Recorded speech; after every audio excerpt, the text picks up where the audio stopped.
Well, the Washington Post has revealed the National Security Agency has broken privacy rules or overstepped its legal authority thousands of times each year since Congress granted the agency broad new powers in 2008. According to an NSA audit from May 2012, leaked by Edward Snowden, there were 2,776 incidents in the preceding 12 months of unauthorized collection, storage, access to, or distribution of legally protected communications. The audit only counted violations committed at the NSA's Fort Meade headquarters and other facilities in the Washington area. Most of the infractions involve unauthorized surveillance of Americans or foreign intelligence targets in the United States.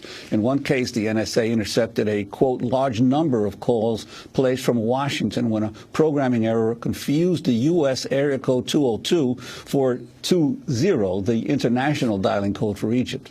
The report comes out less than a week after President Obama told reporters abuses have not been committed at the NSA.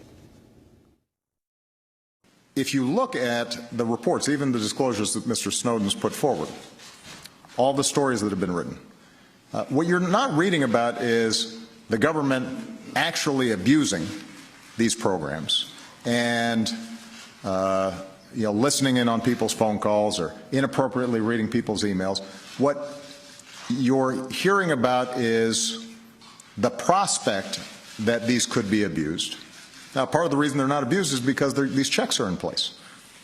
And those abuses would be against the law and would be against the orders of the FISC. That's the Foreign Intelligence Surveillance Court. Well, meanwhile, the Washington Post has also published a rare public comment from the Chief Judge of the Foreign Intelligence Surveillance Court, U.S. District Judge Reggie B. Walton. He said the court lacks the tools to independently verify how often government surveillance breaks rules that protect Americans' privacy. The NSA responded in a statement that read in part, quote, "We're a human-run agency operating in a complex environment with a number of different regulatory regimes, so at times we find ourselves on the wrong side of the line." From where we're joined by Alex Abdo, staff attorney at the National Security Project, the American Civil Liberties Union. The response of the NSA? It's truly shocking that the NSA is violating these surveillance laws thousands of times every year, effectively about 7 times a day, in part because these laws are extraordinarily permissive. These aren't laws that impose meaningful constrictions on the NSA. They essentially allow the NSA to collect vast quantities of information about Americans' communications inside the United States and as we communicate internationally. So the fact that they're violating these very permissive laws is truly shocking. But I think even more fundamentally, the disclosures really undermine the intelligence community's primary defense of these programs, which is that they are heavily regulated and overseen. We now know that that's simply not true. Congress has not been able to effectively oversee the NSA surveillance machinery.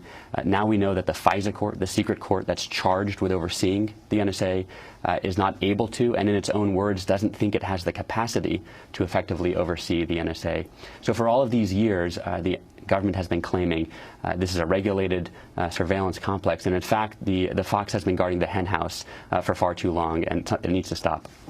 Well, but even with these revelations, government officials seem to indicate that these are not deliberate violations, but inadvertent problems in terms of how they're gathering and sifting data, and that they're relatively small compared to the huge volume of what they're actually doing. Do you buy that argument? Well, the NSA has, for the past months in defending these programs, used word games when it talks about the consequences of these policies for Americans' privacy. They use words like targeted, incidental, and inadvertent to really obscure what's going on. And the fact of the matter is that these laws allow the government to listen in on Americans' phone calls and to read Americans' emails in an extraordinary number of circumstances, and the government has not been forthcoming about that authority, and they're not being forthcoming now when they suggest that these violations are minimal. These are thousands of violations every year, and each violation could affect hundreds or even thousands of Americans, but we still don't have the basic facts to have that debate. And just that significance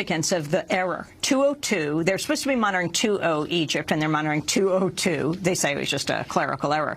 What does that mean? That means that thousands of calls made in D.C. were swept up into an NSA database when the NSA was supposed to have been targeting Egypt abroad. And did they get purged? We don't know enough about that story yet, and that's a big part of the problem, is that there's still not enough transparency. The public debate we're having now is incredible, and it was instigated by, whistleblowers, leaks, but the fact that we had to wait for those leaks to have this conversation is problematic. And the significance of U.S. District Judge Reggie Walton, the judge with the chief judge of the Foreign Intelligence Surveillance Court, saying we have to rely on the accuracy of the information that's provided to us by the court, so provided to us by the NSA. That's exactly right. We're letting the NSA police itself, and now we know the consequences are that there are thousands of abuses each year that affect untold number of Americans.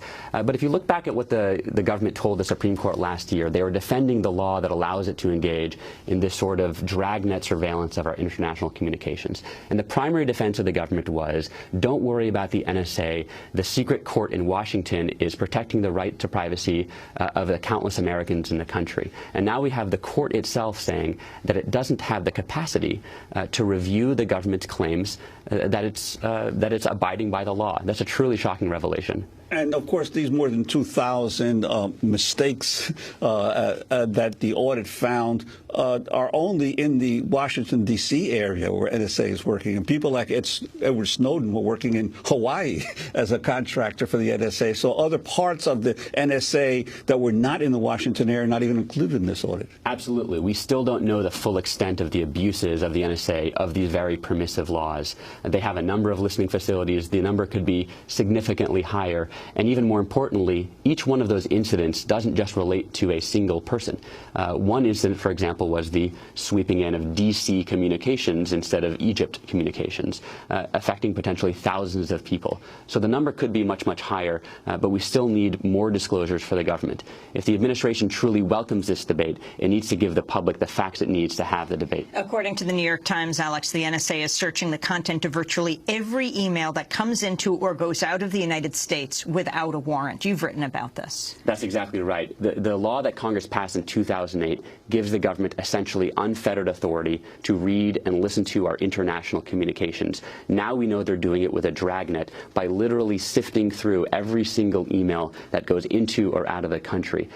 You simply don't need that sort of authority to defend America. The government should be targeting terrorists, targeting wrongdoers, not indiscriminately surveilling Americans inside the country. And the news yesterday, though, it wasn't clear if it was true that Clapper, James Clapper, who we know lied to Congress on this issue, would be the one that President Obama would put in charge of the review of the NSA? That's right. The president promised an independent review of the NSA surveillance activities, and news broke that the director of national intelligence might be the one overseeing that review. That would be to add insult to injury. The review needs to be independent. We need Congress to get involved, too, to have a full and meaningful review of these disclosures and their consequences for millions of Americans. And that can't happen when we allow the NSA to police itself. ACLU representing Edward Snowden? I can't comment on that. We are coordinating his legal defense within the country, but I can't say any more than that. I want to thank you very much, Alex Abdu, for joining us, staff attorney at the National Security Project at the American Civil Liberties.